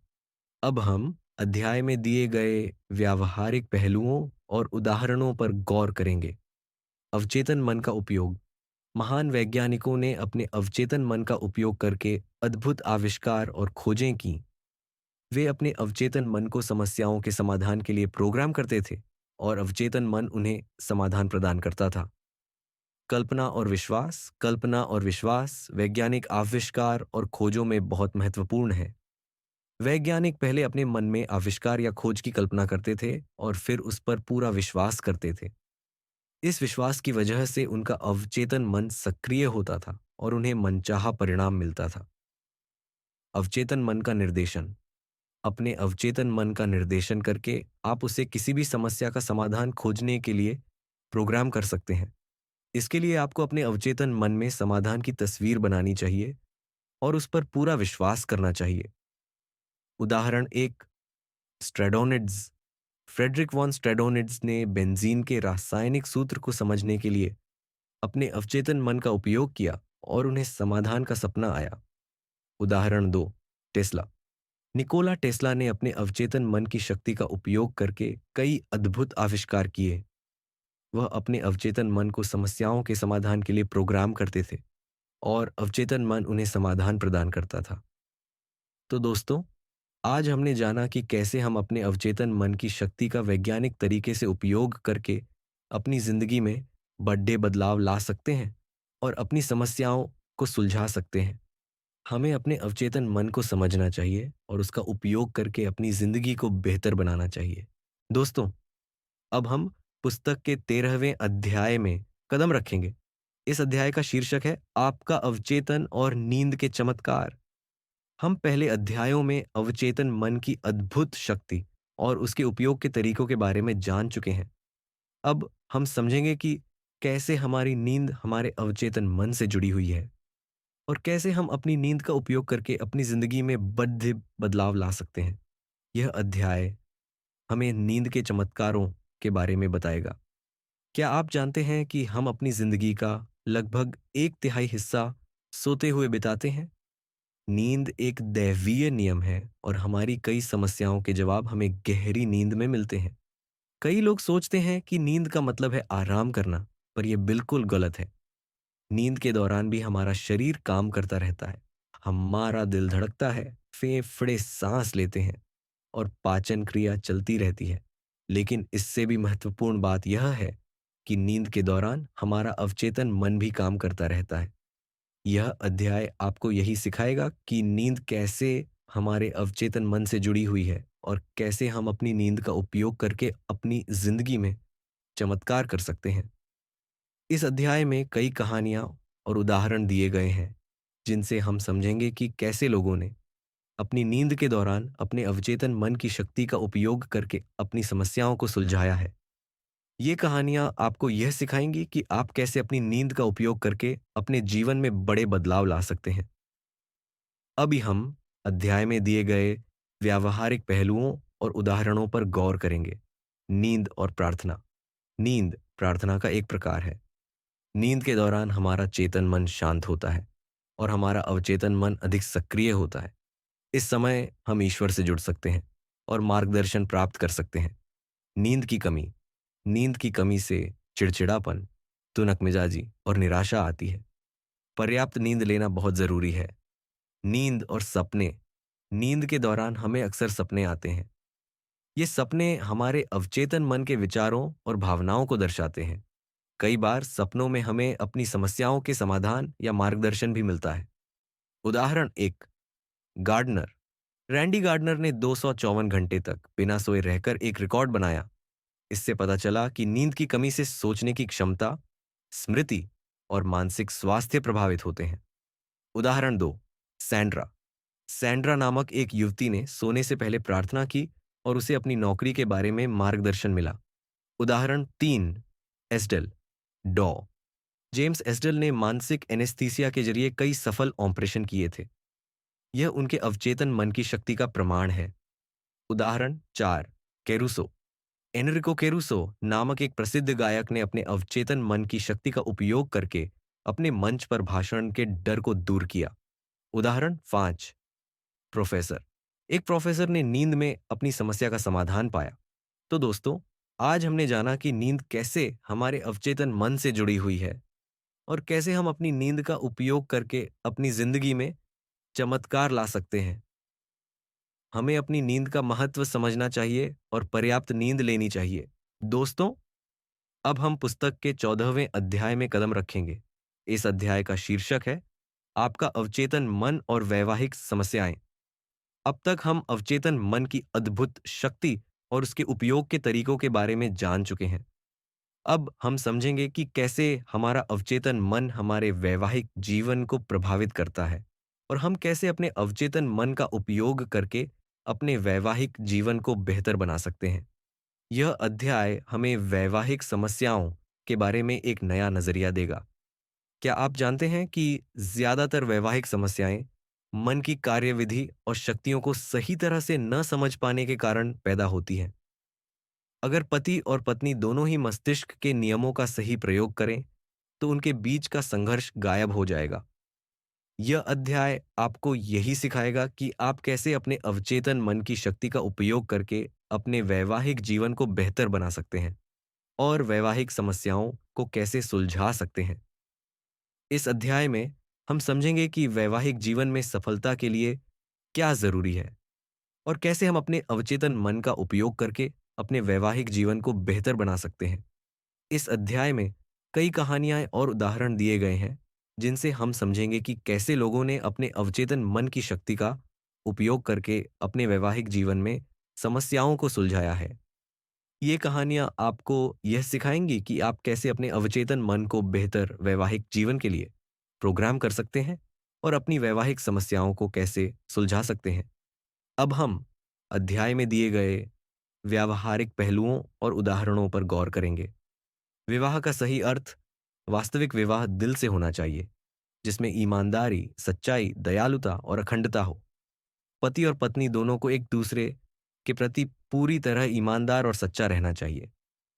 आदर्श जीवन साथी को आकर्षित करना। अपने अवचेतन मन में आदर्श जीवन साथी के गुणों और लक्षणों की कल्पना करके आप उसे आकर्षित कर सकते हैं। इसके लिए आपको बार बार आदर्श जीवन साथी की कल्पना करनी चाहिए और उसे वास्तविक महसूस करना चाहिए। नकारात्मक विचारों से बचना। अपने जीवन साथी के बारे में नकारात्मक विचार रखने से वैवाहिक समस्याएं पैदा हो सकती हैं। हमें हमेशा सकारात्मक और सद्भावनापूर्ण विचार रखने चाहिए। तलाक से बचना। तलाक से बचने का सबसे अच्छा समय शादी से पहले होता है। लेकिन अगर आपका वैवाहिक जीवन खराब हो रहा है, तो आपको अपनी समस्याओं के असली कारणों पर ध्यान देना चाहिए और उनका समाधान ढूंढना चाहिए। उदाहरण एक, शीला। शीला नामक एक महिला ने 3 शादियां की, पर हर बार उसके पति निष्क्रिय थे। उसने अपनी समस्याओं का कारण समझा और अपनी आदर्श जीवन साथी को आकर्षित करने के लिए प्रार्थना की और उसे मनचाहे जीवन साथी मिले। उदाहरण दो, युवा दंपत्ति। एक युवा दंपत्ति के बीच विवाद था। उन्होंने प्रार्थना चिकित्सा का उपयोग करके अपने विवाद को सुलझाया। तो दोस्तों, आज हमने जाना कि हमें अपने अवचेतन मन को बेहतर वैवाहिक जीवन के लिए प्रोग्राम करना चाहिए, सकारात्मक सोच रखनी चाहिए और अपने चेतन और अवचेतन मन को एक साथ काम करने के लिए प्रेरित करना चाहिए। दोस्तों, अब हम नए अध्याय जिसका शीर्षक है आपका अवचेतन मन और खुशी की शुरुआत करेंगे। अब तक हम अवचेतन मन की अद्भुत शक्ति और उसके उपयोग के तरीकों के बारे में जान चुके हैं। अब हम समझेंगे कि कैसे हमारा अवचेतन मन हमारी खुशी को प्रभावित करता है और हम कैसे अपने अवचेतन मन का उपयोग करके अपनी खुशी प्राप्त कर सकते हैं। यह अध्याय हमें खुशी के बारे में एक नया नजरिया देगा और सच्ची खुशी कैसे प्राप्त करें यह सिखाएगा। क्या आप जानते हैं कि खुशी एक मानसिक अवस्था है? यह एक ऐसी अवस्था है जिसे हम अपने विचारों और भावनाओं से खुद बनाते हैं। कई बार हम खुशी की तलाश में भटकते रहते हैं, परंतु हमें खुशी की असली कुंजी नहीं मिल पाती। यह अध्याय आपको यही सिखाएगा कि आप कैसे अपने अवचेतन मन का उपयोग करके अपनी खुशी प्राप्त कर सकते हैं। यह अध्याय हमें खुशी के बारे में एक नया नजरिया देगा और सच्ची खुशी कैसे प्राप्त करें यह सिखाएगा। लेखक का मानना है कि खुशी एक आदत है जिसे हम खुद बना सकते हैं। इस अध्याय में कई कहानियां और उदाहरण दिए गए हैं जिनसे हम समझेंगे कि कैसे लोगों ने अपने अवचेतन मन की शक्ति का उपयोग करके अपनी खुशी प्राप्त की। ये कहानियां आपको यह सिखाएंगी कि आप कैसे अपने अवचेतन मन को खुशी के लिए प्रोग्राम कर सकते हैं और अपनी समस्याओं को कैसे सुलझा सकते हैं। अब हम अध्याय में दिए गए व्यावहारिक पहलुओं और उदाहरणों पर गौर करेंगे। खुशी चुनना। खुशी एक मानसिक अवस्था है जिसे हम खुद चुन सकते हैं। हमें हर दिन खुशी चुनने का प्रयास करना चाहिए। खुशी की आदत। खुशी एक आदत है जिसे हम खुद बना सकते हैं। हमें हर दिन सकारात्मक विचारों और भावनाओं को भरना चाहिए और खुशी के लिए प्रार्थना करनी चाहिए। नकारात्मक विचारों से बचना। नकारात्मक विचार और भावनाएं हमें दुखी बनाते हैं। हमें इन विचारों से बचना चाहिए और सकारात्मक विचारों को अपनाना चाहिए। अवचेतन मन को खुशी के लिए प्रोग्राम करना। अपने अवचेतन मन को खुशी के लिए प्रोग्राम करके आप अपनी खुशी को बढ़ा सकते हैं। इसके लिए आपको बार बार खुशी की कल्पना करनी चाहिए और उसे वास्तविक महसूस करना चाहिए। उदाहरण एक, किसान। एक किसान हमेशा खुश रहता था क्योंकि वह सुबह उठकर और सोने से पहले अपने परिवार, फसल और जानवरों के लिए प्रार्थना करता था और ईश्वर का धन्यवाद करता था। इससे उसके अवचेतन मन में खुशी की आदत बन गई। उदाहरण दो, महिला। एक महिला ने अपने अवचेतन मन को खुशी के लिए प्रोग्राम करके अपने दुख को दूर किया। उसने हर दिन यह घोषणा की कि वह खुश है और उसे यह बात बार बार दोहराती रही। इससे उसके अवचेतन मन में खुशी की आदत बन गई। उदाहरण तीन, व्यक्ति। एक व्यक्ति ने यह समझ लिया कि खुशी एक मानसिक अवस्था है जिसे हम खुद चुन सकते हैं। उसने हर दिन सकारात्मक विचारों और भावनाओं को अपनाया और खुशी प्राप्त की। तो दोस्तों, आज हमने जाना कि कैसे हम अपने अवचेतन मन की शक्ति का उपयोग करके अपनी खुशी प्राप्त कर सकते हैं। हमें खुशी चुननी चाहिए, खुशी की आदत डालनी चाहिए, नकारात्मक विचारों से बचना चाहिए और अपने अवचेतन मन को खुशी के लिए प्रोग्राम करना चाहिए। दोस्तों, हम पुस्तक के 16वें अध्याय में कदम रखेंगे। इस अध्याय का शीर्षक है आपका अवचेतन मन और सद्भावनापूर्ण मानवीय संबंध। अब हम समझेंगे कि कैसे हमारा अवचेतन मन हमारे मानवीय संबंधों को प्रभावित करता है और हम कैसे अपने अवचेतन मन का उपयोग करके अपने मानवीय संबंधों को बेहतर बना सकते हैं। यह अध्याय हमें सद्भावपूर्ण मानवीय संबंधों के महत्व और उन्हें कैसे बनाए रखें, इसके बारे में बताएगा। क्या आप जानते हैं कि हमारे अवचेतन मन में छिपी हुई शक्ति हमारे मानवीय संबंधों को भी प्रभावित करती है? यह अध्याय आपको यही सिखाएगा कि आप कैसे अपने अवचेतन मन का उपयोग करके अपने मानवीय संबंधों को बेहतर बना सकते हैं और दूसरों के साथ सद्भावपूर्ण संबंध कैसे बनाए रख सकते हैं। इस अध्याय में हम स्वर्णिम नियम के महत्व और उसके व्यावहारिक पहलुओं पर चर्चा करेंगे। हम समझेंगे कि कैसे हमारे विचार और भावनाएं हमारे संबंधों को प्रभावित करते हैं और कैसे हम अपने अवचेतन मन का उपयोग करके अपने मानवीय संबंधों को बेहतर बना सकते हैं। इस अध्याय में कई कहानियां और उदाहरण दिए गए हैं जिनसे हम समझेंगे कि कैसे लोगों ने अपने अवचेतन मन की शक्ति का उपयोग करके अपने मानवीय संबंधों को बेहतर बनाया है। ये कहानियां आपको ये सिखाएंगी कि आप कैसे दूसरों के साथ सद्भावपूर्ण संबंध बनाए रख सकते हैं और उनके साथ बेहतर तालमेल बिठा सकते हैं। अब हम अध्याय में दिए गए व्यावहारिक पहलुओं और उदाहरणों पर गौर करेंगे। स्वर्णिम नियम। स्वर्णिम नियम कहता है, दूसरों के साथ वैसा ही व्यवहार करो जैसा तुम चाहते हो कि वे तुम्हारे साथ करें। यह नियम हमारे मानवीय संबंधों को बेहतर बनाने में बहुत महत्वपूर्ण भूमिका निभाता है। आंतरिक और बाहरी अर्थ। स्वर्णिम नियम का आंतरिक अर्थ हमारे चेतन और अवचेतन मन से जुड़ा हुआ है। हमें दूसरों के बारे में वही सोचना और महसूस करना चाहिए जो हम चाहते हैं कि वे हमारे बारे में सोचें और महसूस करें। नकारात्मक विचारों से बचना। दूसरों के बारे में नकारात्मक विचार रखने से हमारे संबंधों को नुकसान पहुंच सकता है। हमें हमेशा सकारात्मक और सद्भावनापूर्ण विचार रखने चाहिए। मूल्यांकन न करना। दूसरों का मूल्यांकन न करने से हमारे संबंधों को बेहतर बनाया जा सकता है। हमेशा याद रखें कि आप जैसा मूल्यांकन करते हैं वैसा ही आपका मूल्यांकन होगा। उदाहरण। एक महिला। एक महिला ने अपने पति के बारे में अखबार में छपे लेखों को पढ़कर गुस्सा किया और उस गुस्से की वजह से उसका ब्लड प्रेशर बढ़ गया। उसे समझाया गया कि दूसरों की आलोचना करने से उसके अपने संबंधों को नुकसान पहुंचता है। उसने अपने नकारात्मक विचारों को बदलने शुरू किए और उसका ब्लड प्रेशर सामान्य हो गया। उदाहरण दो। युवक। एक युवक को अपने अधीनस्थों के प्रति गुस्सा आता था। उसे समझाया गया कि दूसरों के प्रति प्रेम और सद्भाव रखने से उसके संबंध बेहतर होंगे। उसने अपने नकारात्मक विचारों को बदलने शुरू किए और उसके संबंध बेहतर होने लगे। तो दोस्तों, आज हमने जाना कि कैसे हम अपने अवचेतन मन की शक्ति का उपयोग करके अपने मानवीय संबंधों को बेहतर बना सकते हैं। हमें स्वर्णिम नियम का पालन करना चाहिए, सकारात्मक सोच रखनी चाहिए और दूसरों का मूल्यांकन नहीं करना चाहिए। दोस्तों, अब हम पुस्तक के 17वें अध्याय में कदम रखेंगे। इस अध्याय का शीर्षक है, क्षमा के लिए अवचेतन मन का प्रयोग कैसे करें। अब तक हम अवचेतन मन की अद्भुत शक्ति और उसके उपयोग के तरीकों के बारे में जान चुके हैं।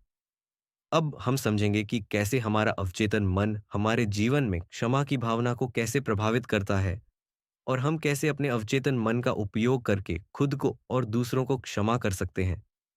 यह अध्याय हमें क्षमा करने के महत्व और उसके व्यावहारिक पहलुओं पर प्रकाश डालेगा। आप जानते हैं कि जीवन किसी के साथ भी भेदभाव नहीं करता है। जीवन ईश्वर है और यह जीवन सिद्धांत इस पल भी आपके भीतर प्रवाहित हो रहा है। ईश्वर आपके द्वारा सद्भाव, शांति, सुंदरता, खुशी और प्रचुरता में प्रकट होना पसंद करता है। लेकिन अगर आप इस आंतरिक जीवन प्रवाह के खिलाफ अपने मस्तिष्क में अवरोध बना लेते हैं, तो यह भावनात्मक बाधा आपके अवचेतन मन को बहुत दुविधा में डाल देगी और हर तरह की नकारात्मक स्थितियां उत्पन्न कर देगी। यह अध्याय आपको यही सिखाएगा कि आप कैसे अपने अवचेतन मन का उपयोग करके खुद को और दूसरों को क्षमा कर सकते हैं। इस अध्याय में कई कहानियां और उदाहरण दिए गए हैं जिनसे हम समझेंगे कि कैसे लोगों ने अपने अवचेतन मन की शक्ति का उपयोग करके खुद को और दूसरों को क्षमा किया है। ये कहानियां आपको यह सिखाएंगी कि आप कैसे अपने अवचेतन मन को क्षमा के लिए प्रोग्राम कर सकते हैं और अपने जीवन में क्षमा की भावना को कैसे विकसित कर सकते हैं। अब हम अध्याय में दिए गए व्यावहारिक पहलुओं और उदाहरणों पर गौर करेंगे। क्षमा करने का महत्व। क्षमा करना मानसिक शांति और अच्छी सेहत के लिए बहुत ज़रूरी है। अगर आप अच्छी सेहत और खुशी चाहते हैं, तो आपको हर उस व्यक्ति को क्षमा करना होगा जिसने आपको चोट पहुँचाई है। खुद को क्षमा करना, आप तब तक पूरी तरह से खुद को क्षमा नहीं कर सकते जब तक कि आप दूसरों को क्षमा न कर दें। खुद को क्षमा न करना आध्यात्मिक अहंकार या अज्ञान है। क्षमा और रोग, द्वेष, दूसरों की आलोचना, पश्चाताप और शत्रुता कई रोगों के कारण है। इन नकारात्मक भावनाओं से उत्पन्न तनाव सीधे शरीर के प्रतिरोधक तंत्र को प्रभावित करता है, जिससे आप संक्रमण और रोग का शिकार हो जाते हैं। क्षमा सक्रिय प्रेम है। क्षमा करने की कला में अनिवार्य तत्व क्षमा करने की इच्छा होना है। अगर आप सच्चे दिल से किसी को क्षमा करने की इच्छा करते हैं, तो आपने आधी बाधा पार कर ली है। क्षमा का एसिड टेस्ट। अगर आप किसी के बारे में अच्छी खबर सुनकर कुढ़ जाते हैं, तो समझ लीजिए कि आप उसे अभी तक माफ नहीं कर पाए हैं। सच्ची क्षमा का यही एसिड टेस्ट है। उदाहरण एक, हैरियट। हैरियट नामक एक महिला को अपने काम की वजह से अपने परिवार से दूर होना पड़ा। उसे अपराध बोध हुआ और उसे हाई ब्लड प्रेशर हो गया। उसने अपनी समस्याओं का कारण समझा और खुद को क्षमा करने की कोशिश की। इसके बाद उसका ब्लड प्रेशर सामान्य हो गया। उदाहरण दो, आर्थर। आर्थर नामक एक व्यक्ति ने एक आदमी की हत्या कर दी थी। उसे बहुत अपराध बोध हुआ। उसने खुद को क्षमा करने की कोशिश की और अपने जीवन को बदल दिया। उसने सफलता प्राप्त की और खुश हो गया। तो दोस्तों, आज हमने जाना कि कैसे हम अपने अवचेतन मन की शक्ति का उपयोग करके खुद को और दूसरों को क्षमा कर सकते हैं। हमें क्षमा करने का महत्व समझना चाहिए और क्षमा करने की आदत डालनी चाहिए। क्षमा करने से हमें मानसिक शांति और अच्छी सेहत मिलती है। दोस्तों, हम पुस्तक के 18वें अध्याय में कदम रखेंगे। इस अध्याय का शीर्षक है, आपका अवचेतन मानसिक अवरोध कैसे हटाता है। अब तक हम अवचेतन मन की अद्भुत शक्ति और उसके उपयोग के तरीकों के बारे में जान चुके हैं। अब हम समझेंगे कि हमारा अवचेतन मन कैसे हमारे जीवन में आने वाले मानसिक अवरोधों को दूर करता है और हम कैसे अपने अवचेतन मन का उपयोग करके अपनी समस्याओं को सुलझा सकते हैं। यह अध्याय हमें मानसिक अवरोधों से निपटने के नए तरीके सिखाएगा। क्या आप जानते हैं कि जिंदगी में कई बार ऐसी मुश्किल परिस्थितियां आ जाती हैं जहां हम रास्ता नहीं ढूंढ पाते। ऐसे में घबराहट होना स्वाभाविक है। परंतु क्या आप जानते हैं कि हमारे अवचेतन मन में छिपी हुई अद्भुत शक्ति इन अवरोधों को दूर करने में हमारी मदद करती है। यह अध्याय आपको यही सिखाएगा कि आप कैसे अपने अवचेतन मन की शक्ति का उपयोग करके अपने मानसिक अवरोधों को दूर कर सकते हैं और अपनी समस्याओं को सुलझा सकते हैं। इस अध्याय में कई कहानियां और उदाहरण दिए गए हैं, जिनसे हम समझेंगे कि कैसे लोगों ने अपने अवचेतन मन की शक्ति का उपयोग करके अपने मानसिक अवरोधों को दूर किया है। ये कहानियां आपको यह सिखाएंगी कि आप कैसे अपने अवचेतन मन को अपनी समस्याओं के समाधान के लिए प्रोग्राम कर सकते हैं और अपनी मानसिक समस्याओं को कैसे सुलझा सकते हैं। यह अध्याय आपको यह भी समझाएगा कि कैसे हमारे आदतन विचार और भावनाएं हमारे जीवन को प्रभावित करते हैं और कैसे हम अपने अवचेतन मन का उपयोग करके इन मानसिक अवरोधों को दूर कर सकते हैं। अब हम अध्याय में दिए गए व्यावहारिक पहलुओं और उदाहरणों पर गौर करेंगे। आदतें बदलना।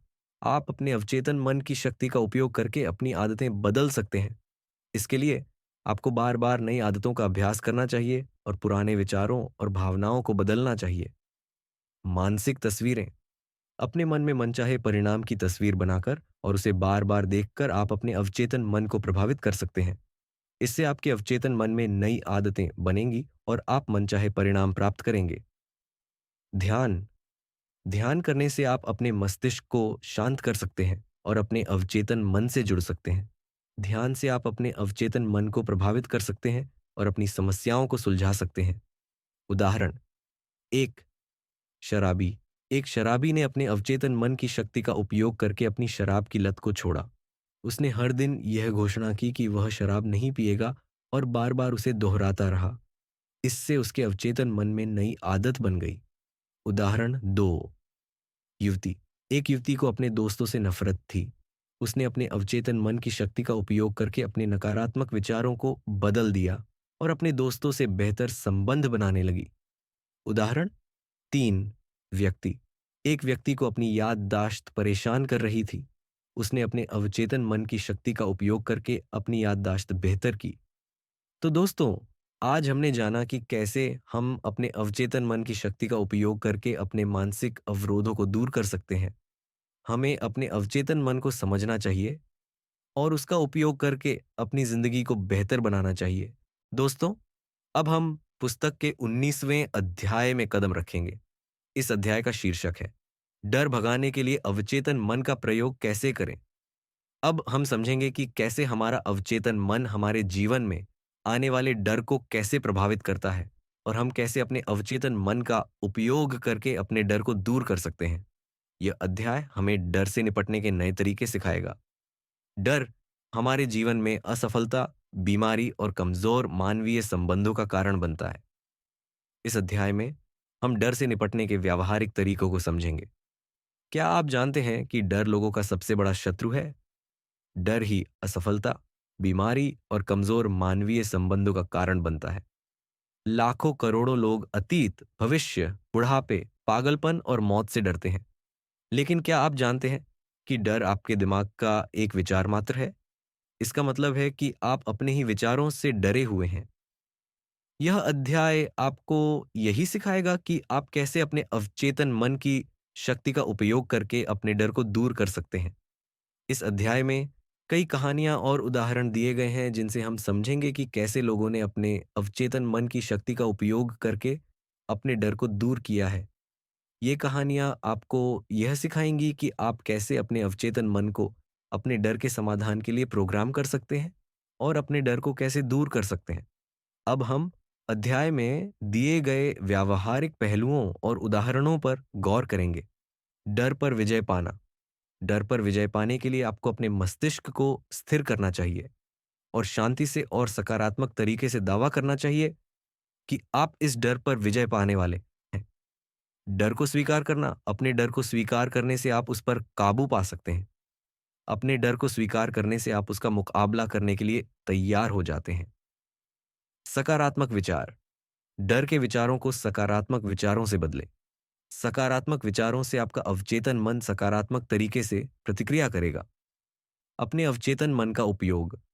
अपने अवचेतन मन को डर के समाधान के लिए प्रोग्राम करके आप अपने डर को दूर कर सकते हैं। इसके लिए आपको अपने अवचेतन मन में डर के समाधान की तस्वीर बनानी चाहिए और उस पर पूरा विश्वास करना चाहिए। उदाहरण 1। वक्ता। एक वक्ता को 1000 लोगों के सामने भाषण देने से डर लगता था। उसने अपने अवचेतन मन की शक्ति का उपयोग करके अपने डर पर काबू पाया और सफल भाषण दिया। उदाहरण स्तो। अभिनेत्री। एक अभिनेत्री को मंच पर प्रदर्शन करने से डर लगता था। उसने अपने अवचेतन मन की शक्ति का उपयोग करके अपने डर पर काबू पाया और सफल प्रदर्शन दिया। उदाहरण 3। महिला। एक महिला को लिफ्ट से डर लगता था। उसने अपने अवचेतन मन की शक्ति का उपयोग करके अपने डर पर काबू पाया और लिफ्ट से आराम से सफर करने लगी। तो दोस्तों, आज हमने जाना कि कैसे हम अपने अवचेतन मन की शक्ति का उपयोग करके अपने डर को दूर कर सकते हैं। हमें अपने डर को स्वीकार करना चाहिए, सकारात्मक विचार रखने चाहिए और अपने अवचेतन मन को डर के समाधान के लिए प्रोग्राम करना चाहिए। दोस्तों, अब हम पुस्तक के अंतिम अध्याय में प्रवेश कर चुके हैं। इस अध्याय का शीर्षक है मन से हमेशा युवा कैसे रहा जाए। अब हम समझेंगे कि कैसे हमारा अवचेतन मन हमारे शरीर और दिमाग को प्रभावित करता है और हम कैसे अपने अवचेतन मन का उपयोग करके हमेशा युवा और सक्रिय रह सकते हैं। यह अध्याय हमें युवा बने रहने के बारे में एक नया नजरिया देगा। क्या आप जानते हैं कि हमारा अवचेतन मन कभी बूढ़ा नहीं होता? यह अजर, अमर और अनंत है। यह ईश्वर के शाश्वत मस्तिष्क का अंश है जो न कभी पैदा हुआ है, न ही कभी मरेगा। थकान या बुढ़ापे का हमारे आध्यात्मिक गुणों या शक्ति पर कोई प्रभाव नहीं पड़ता। धैर्य, दयालुता, सत्य, विनम्रता, सद्भावना, शांति, सामंजस्य और भ्रातृत्व प्रेम ऐसे गुण हैं जो कभी बूढ़े नहीं होते। अगर आप इन गुणों को अपने जीवन में लगातार फलने फूलने देते हैं तो आप हमेशा मन से युवा बने रहते हैं। यह अध्याय आपको यही सिखाएगा कि आप कैसे अपने अवचेतन मन की शक्ति का उपयोग करके हमेशा युवा और सक्रिय रह सकते हैं। इस अध्याय में कई कहानियां और उदाहरण दिए गए हैं जिनसे हम समझेंगे कि कैसे लोगों ने अपने अवचेतन मन की शक्ति का उपयोग करके अपनी युवावस्था को बनाए रखा है। ये कहानियां आपको यह सिखाएंगी कि आप कैसे अपने अवचेतन मन को युवावस्था के लिए प्रोग्राम कर सकते हैं और अपनी समस्याओं को कैसे सुलझा सकते हैं। अब हम अध्याय में दिए गए व्यावहारिक पहलुओं और उदाहरणों पर गौर करेंगे। अवचेतन मन कभी बूढ़ा नहीं होता। हमारा अवचेतन मन कभी बूढ़ा नहीं होता। ये अजर, अमर और अनंत है। समय का डर, समय का डर ही असमय बुढ़ापे का कारण होता है। हमें समय के प्रभाव के डर को त्याग देना चाहिए। सकारात्मक सोच, सकारात्मक सोच रखने से हम हमेशा मन से युवा बने रहते हैं। हमें हमेशा सकारात्मक और रचनात्मक सोचने की कोशिश करनी चाहिए। उदाहरण एक, लेखक का दोस्त। लेखक का एक दोस्त 80 साल की उम्र में भी युवा और सक्रिय था। उसने अपने जीवन में हमेशा सकारात्मक सोच रखी और अपनी संभावनाओं को पहचाना। ये उसके अवचेतन मन की शक्ति का प्रभाव था। उदाहरण दो, महान लोग। कई महान लोग अपनी उत्पादक गतिविधियों को जीवन की सामान्य अवधि से ज्यादा सालों तक जारी रखते रहे। उदाहरण के लिए, मार्कस पोर्सियस केटो ने 80 साल की उम्र में ग्रीक भाषा सीखी और माइकल एंजेलो ने 80 साल की उम्र में अपने सबसे महान कैनवास पर पेंटिंग की। उदाहरण तीन, डॉक्टर। डॉक्टर माइकल डेबेकी ने 90 साल की उम्र में भी एक नए आविष्कार पर काम किया और सर्जरी भी करते रहे। यह उनके अवचेतन मन की शक्ति और सकारात्मक सोच का प्रभाव था। तो दोस्तों, आज हमने जाना कि कैसे हम अपने अवचेतन मन की शक्ति का उपयोग करके हमेशा युवा और सक्रिय रह सकते हैं। हमें समय के प्रभाव के डर को त्याग देना चाहिए, सकारात्मक सोच रखनी चाहिए और अपने अवचेतन मन को युवावस्था के लिए प्रोग्राम करना चाहिए। दोस्तों, आज हमने आपके अवचेतन मन की शक्ति नामक पुस्तक की एक अद्भुत यात्रा पूरी की है। इस पुस्तक में हमने जाना कि हमारे अवचेतन मन में एक असीम शक्ति है जिसका उपयोग करके हम अपनी जिंदगी को बदल सकते हैं। हमने कई व्यावहारिक तकनीकें और तरीके सीखे जिनसे हम अपने जीवन में सफलता, खुशी और स्वास्थ्य प्राप्त कर सकते हैं। इस पुस्तक में हमने कई महत्वपूर्ण बातें सीखी हैं। अवचेतन मन की शक्ति। हमारे अवचेतन मन में एक अद्भुत शक्ति है जो हमारे जीवन को प्रभावित करती है। हमारे विचार, भावनाएं और आदतें हमारे अवचेतन मन को प्रभावित करती हैं और उसके अनुरूप परिणाम देती हैं। चेतन और अवचेतन मन का तालमेल। चेतन और अवचेतन मन का तालमेल बनाए रखना बहुत जरूरी है। चेतन मन से हम अपने अवचेतन मन को सही तरीके से निर्देशित कर सकते हैं और मनचाहे परिणाम प्राप्त कर सकते हैं। सकारात्मक सोच। सकारात्मक सोच रखने से हम अपने अवचेतन मन को सकारात्मक तरीके से प्रोग्राम कर सकते हैं और सफलता प्राप्त कर सकते हैं। आस्था और विश्वास। आस्था और विश्वास किसी भी उपचार और सफलता में बहुत महत्वपूर्ण है। अगर हमें पूरा विश्वास है कि हम सफल होंगे, तो हमारा अवचेतन मन सक्रिय होगा और हमें सफलता मिलेगी। व्यावहारिक तकनीकें। पुस्तक में कई व्यावहारिक तकनीकें बताई गई हैं जिनसे हम अपने अवचेतन मन को प्रभावित कर सकते हैं और मनचाहे परिणाम प्राप्त कर सकते हैं। ये तकनीकें ध्यान, कल्पना, आत्म सुझाव, प्रार्थना और कई अन्य तरीकों पर आधारित हैं। इस पुस्तक ने हमें सिखाया कि हम अपने जीवन के कप्तान हैं और अपनी तकदीर के मालिक हैं। हम अपने अवचेतन मन की शक्ति का उपयोग करके अपनी जिंदगी को बदल सकते हैं और अपनी समस्याओं को सुलझा सकते हैं। यह पुस्तक हमें सिखाती है कि हम कैसे अपने जीवन में सफलता, खुशी और स्वास्थ्य प्राप्त कर सकते हैं। इस पुस्तक को सुनने के लिए आप सभी का बहुत बहुत धन्यवाद।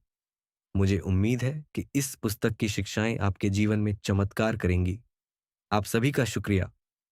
शुभकामनाएं।